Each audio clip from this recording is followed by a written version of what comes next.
Welcome to Stories from the Village of Nothing Much. Like easy listening, but for fiction. I'm Kathryn Nicolai.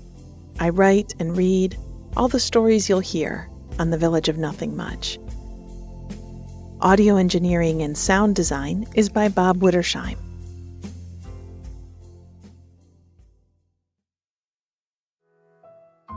In our show notes, you'll find links to our ad-free premium version, our other shows, and some lovely, soothing merch to make your days and nights sweeter. Okay, let's take a break together. You know, Mr. Rogers really had it figured out. When you get home, get right into your loungewear, and then straight into a world of make-believe. I think taking your mind someplace relaxing and hopeful can be therapeutic.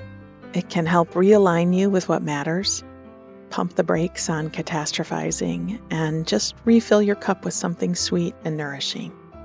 So if you've had a great day, listen and let it get even better. If you're having a rough day, listen and be soothed. Be pleasantly distracted. It's okay. I'm here with you. Now, because it's just a good way to start, let's take a deep inhale through your nose and sigh from your mouth. Again, breathe in and out. Good.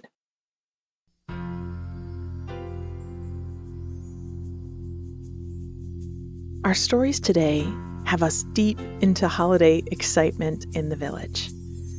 We'll stop by the bookstore in snow and streetlights and peruse the shelves, sip some hot cocoa and smile at the merriment in downtown. Then we'll unwrap the buildings of a little Christmas village, plugging in their bulbs and arranging them on the tree skirt in under the tree. Finally, we'll head out to the inn, where they're getting ready for a week of guests. The mantel is decorated, and from the windows in the ballroom, you can see the ice spreading on the lake in the Innkeeper's holiday.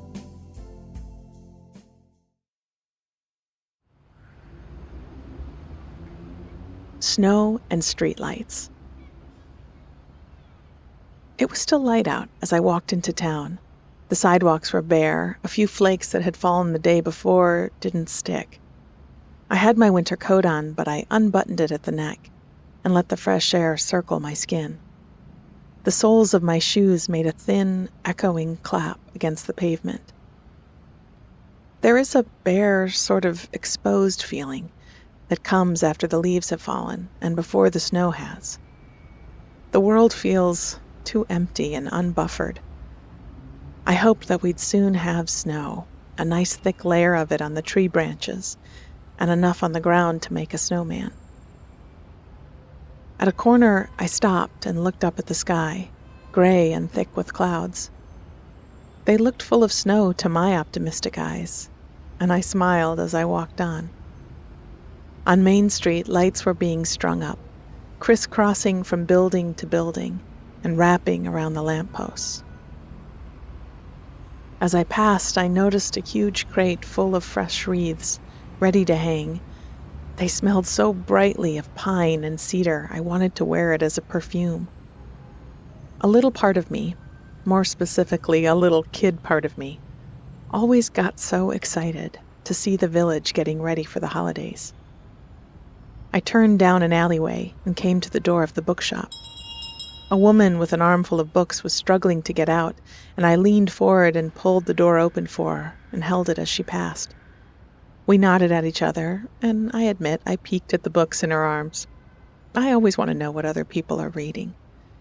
She had a collection of fairy tale books, big, prettily bound ones that I bet were full of color illustrations. As I stepped into the shop and pulled the door closed behind me, I remembered a book I'd begged to have read to me over and over at bedtime when I was very small. The pages and ink had a very particular smell, and every once in a while I found a book that smelled the same, and I'd press my nose to the page and draw it in. I chuckled to myself, thinking that it was a wonder that I'd never been asked to take my nose and leave the bookstore before. It was busy inside. Folks were doing their holiday shopping, and there were extra displays set up here and there. I stopped at a table full of cookbooks from around the world and flipped through a few, looking at glossy pictures of plated-up stews and sides, steam rising from fresh-baked loaves, landscapes where the ingredients had grown. Some of them were presented perfectly, as if the plate were ready to be set down in front of me at a top-tier restaurant beside an ironed linen napkin and a row of polished silver. And some were shown as home cooking, good to eat from your favorite seat on the back porch as the rain fell. I already owned so many cookbooks, but they were as much a doorway to adventure for me as many science fiction novels or historical mysteries were. From there, I wandered past the children's section, which was bustling with activity. There were a few grown-ups dressed in red suits and beards, and I remembered reading the flyer for Clauses with the Clauses, a literacy program sponsored by the local elementary school. I stopped to listen for a moment to the story, which sounded like it had been written by all of them together, each child getting to add a sentence, which of course made it into a silly, absurd tale in no time. The kids laughed uproariously, falling out of their beanbag chairs and rolling around on the big circle of carpet, which I noticed was covered with paper snowflakes they must have been cutting out. Their joy warmed me through, and I carried it with me as I headed toward the shelves in the back. I browsed fiction novels, how-tos, memoirs, and travelogues. There was a section of holiday-themed romances, and I stopped for a while reading their descriptions and the notes left by the staff recommending one or the other. There was a story about strangers on a train, and the cover showed tracks cutting through a snowy mountain pass. I could just bet it would be full of well-worn tropes and frustrating twists that would feel a bit contrived, but I was a sucker for these kind of stories, and I tucked it into my elbow, the first of my selections for the day. On another table, I found books about crafts and origami with packs of beautiful bright paper alongside them. What a perfect winter task, I thought, and looked through the options. One had long strips of pretty paper in pastels and shimmery metallics. Good for beginners, it said. Make 1,000 paper stars, it suggested. Don't mind if I do, I thought, and added the kit to my stack. Moving back into the front of the shop, I heard a bell jingling, and I looked up at the one over the door, wondering what was making it ring out so steadily. But the door was shut and the bell still. I heard the jingle again and realized it was coming from down low and around the next shelf. I followed the sound and found the source.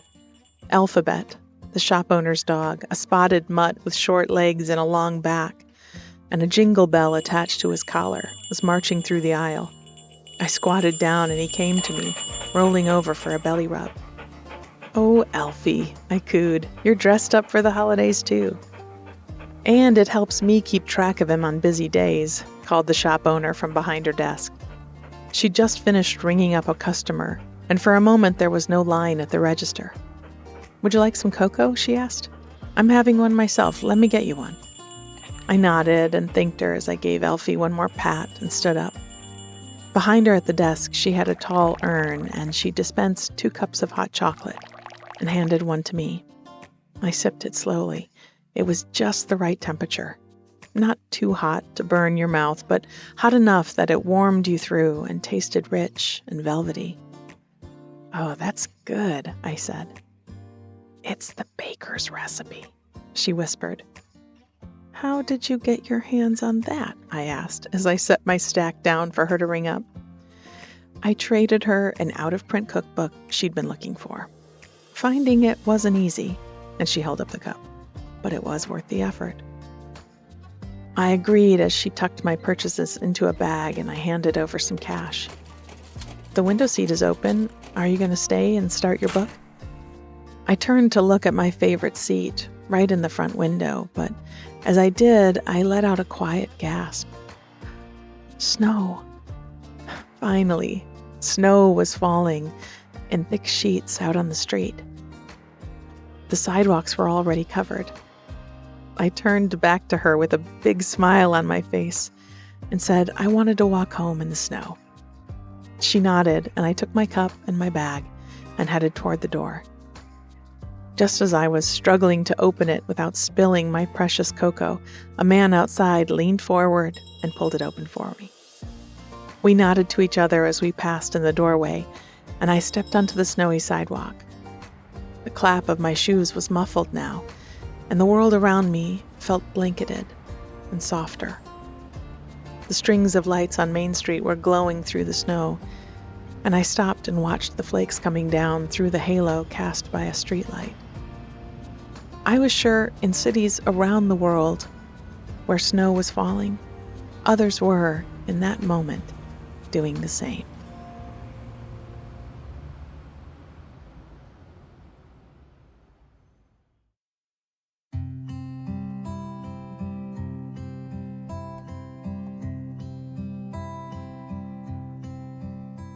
Under the tree. We'd brought it home yesterday and left it to rest in the garage overnight. And I had tiptoed in to look at it this morning with a cup of coffee in my hand. It was tall, with a few still clinging cones to its top branches, and had that wonderful, sharp, piney smell. As I looked at it, propped against the wall in the drafty, dim garage, I imagined its branches lit up and looped with ribbon, shiny bulbs hanging from thin wire hooks, and strands of popcorn draping from every bough. I smiled to myself and pulled my hot cup closer to feel the warm steam rising under my chin. I'd learned a bit about the different kinds of Christmas trees this year, and I knew that this one was a noble fir. We'd picked it for its dark green needles, strong, piney smell, and also because when we looked at it, we had both simply thought, that's our tree. It had stood alongside concolor firs and blue spruces, white and Scotch pines and Fraser firs with their yellow-green tipped branches. All beautiful, but this tree had shone among them. I pulled my sweater closer around my shoulders and stepped back into the house. We'd spend most of the day decorating, inside and out, and before we got to any of it, it was time for breakfast. I'd made a dish of baked oatmeal, full of apples and cinnamon, and when I stepped into the kitchen, the smell of it made my mouth water. I peeked into the oven and saw it had a nice golden brown crust on top and was bubbling away and ready to come out. I carefully slid it onto the stovetop and started to pull bowls from the cupboards and napkins from the drawer. It would need to cool for a few minutes before we could eat it, and I thought about how much of this time of year was about waiting. The tree needed to rest overnight before you could decorate it. Cookies needed to be frosted before you could eat them. Presents wrapped before you could give them. It was a time of sweet anticipation, a month of looking forward. While breakfast cooled, I opened a few boxes we'd brought up from the basement and sat with my feet in my thick socks tucked under me on the floor, pulling out favorite ornaments and handmade decorations that had been handed down for years. There was a bulb carefully wrapped in tissue, with a crack sliding through the cream-colored glass. It had been mended by my mother with glue after it had fallen from a branch when I was a child. My parents had bought it the Christmas they were married, and we'd managed to keep it safe since it was passed to us. There was a snow globe that my sweetheart had given me a few years ago. It held a small house that looked so much like ours that I expected to see myself through the tiny window, sitting on the floor, shaking an even smaller globe. I watched the snow settle and fall and set it down in its paper wrapping beside me. I opened another box and found strings of lights and a few giant pine cones I'd picked up on a walk last year.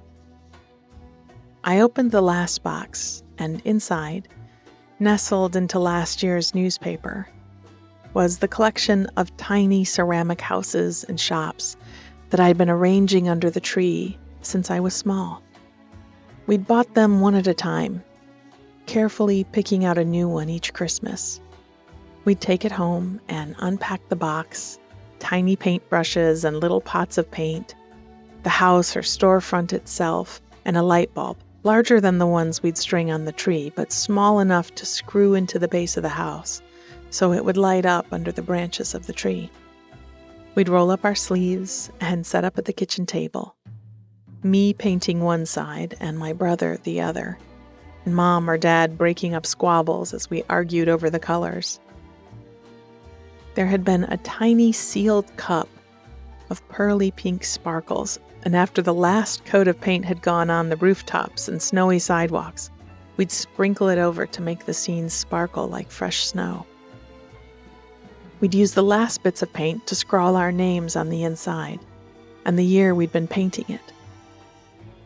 After it was all set up under the tree, I'd curl up next to it and imagine that this little village with its bookshop and post office and snow-covered houses had one enormous tree in their city square that grew hundreds of feet into the sky above them.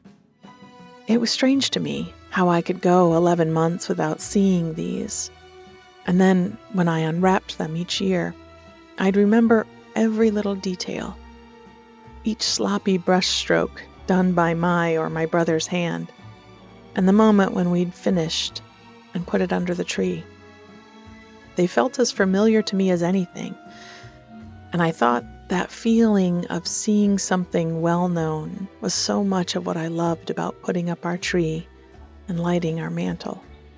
The world was busy and changing all the time, and sometimes I loved the busy and the change. And then having a touchstone of custom helped me too. I could be grounded in the things I knew and understood well, and that helped me grasp the things I was only beginning to understand.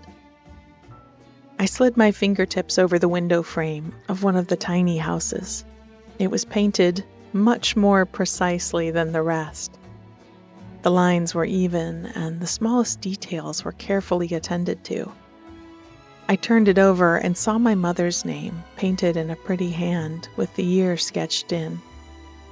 It was the year before she'd had her first child, and I like to think of her, starting this tradition first for herself and then generously folding us into it. I'd put this one in pride of place today when I laid out the village under the tree. As I set the house back in its box, an arm came around me with a still warm bowl of oatmeal and a big spoon tucked in. I got a kiss on my cheek and was left to eat my breakfast and pick my way through favorite memories.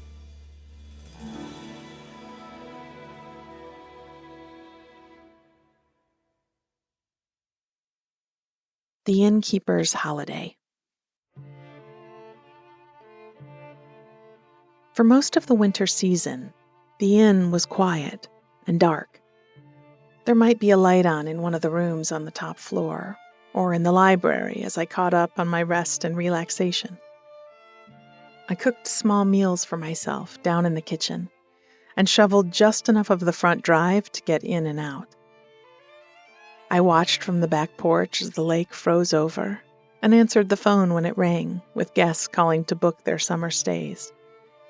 But starting in the middle of December, the great house began to light up.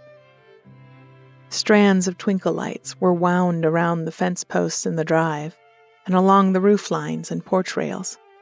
The window boxes were stuffed with pine boughs and holly berries and tall, dried pine cones.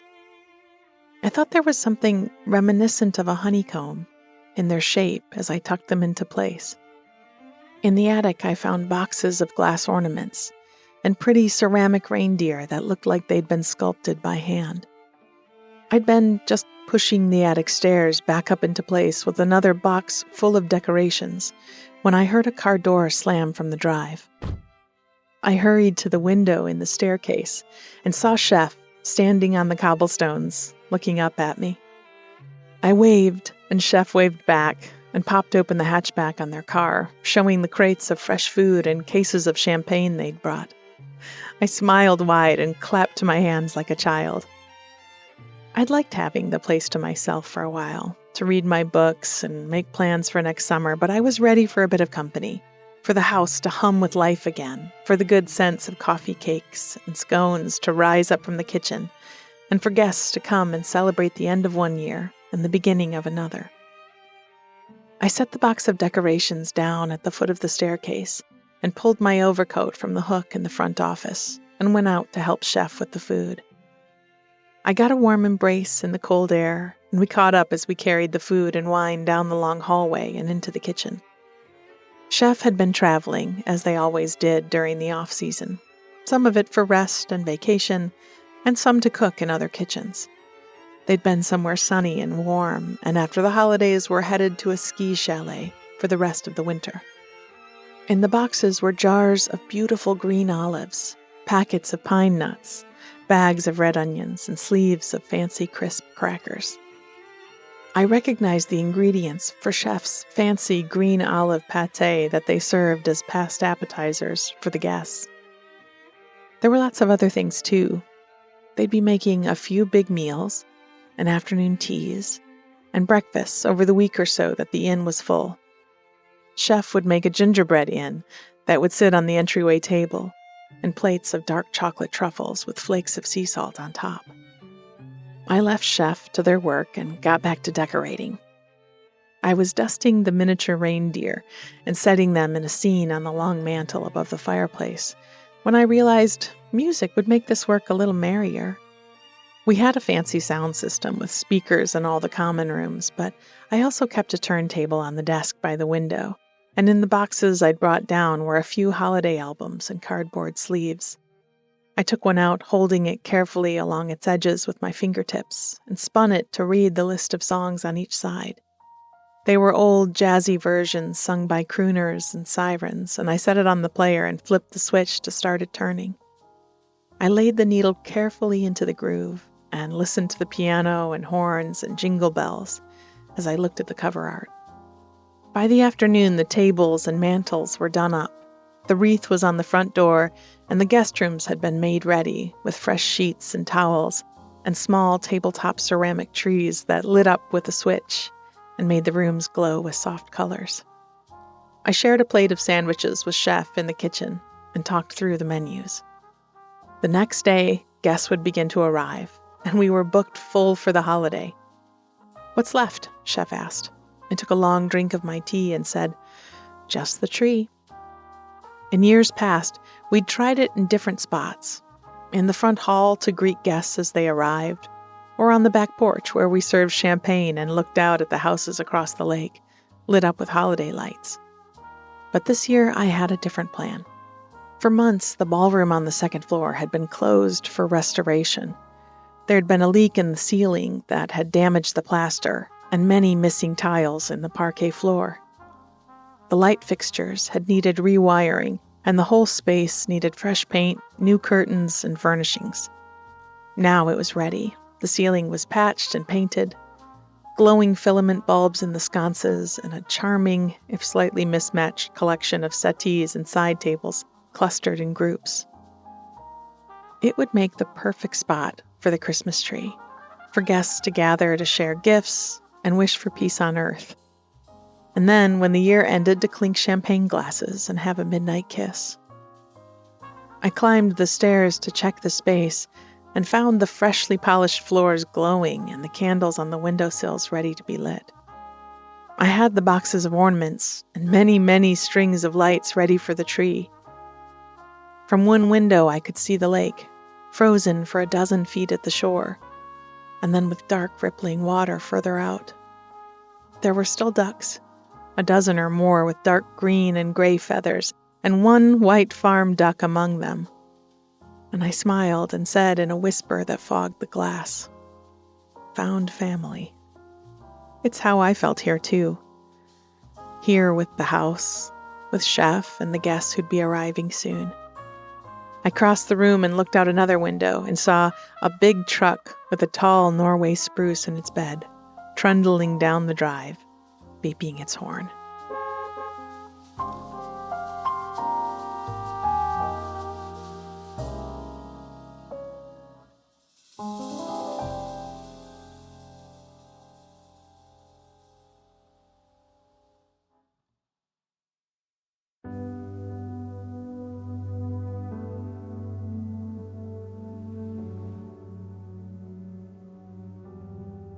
Oh, how I wish we could all meet in that ballroom and raise our glasses together to peace on earth.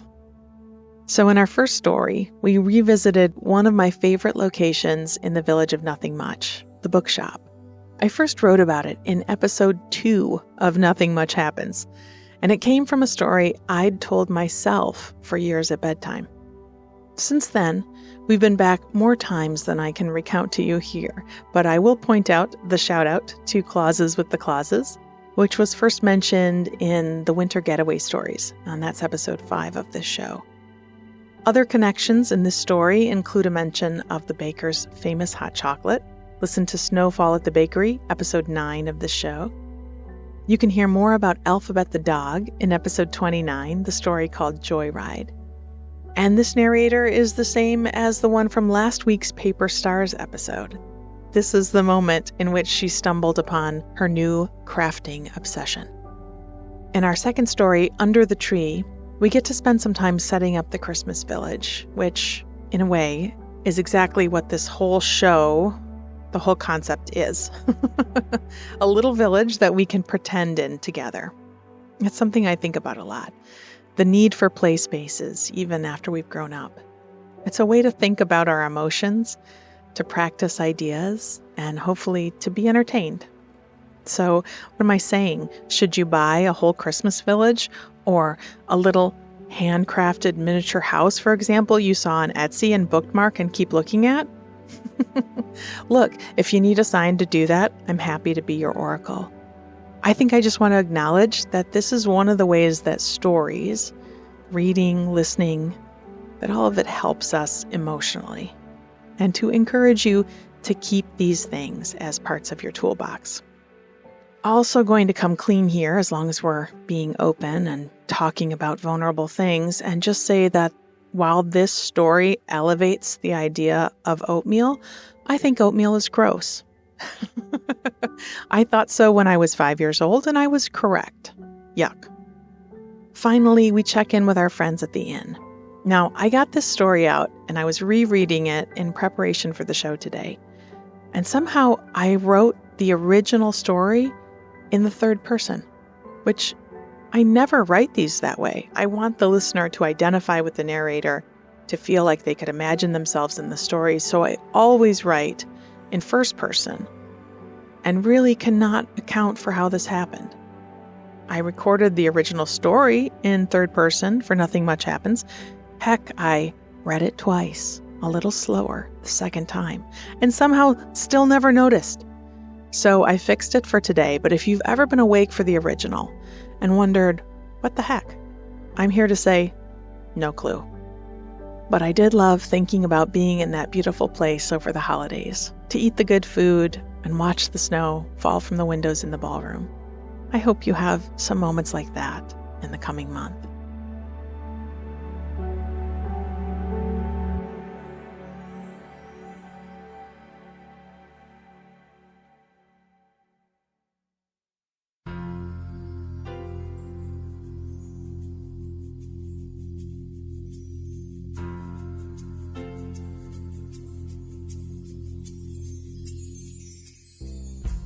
Thank you for spending this time with me, playing among my houses in my little Christmas village. I wish you a week of hot chocolate and dog sightings, of playtime and imagining, and of holiday excitement.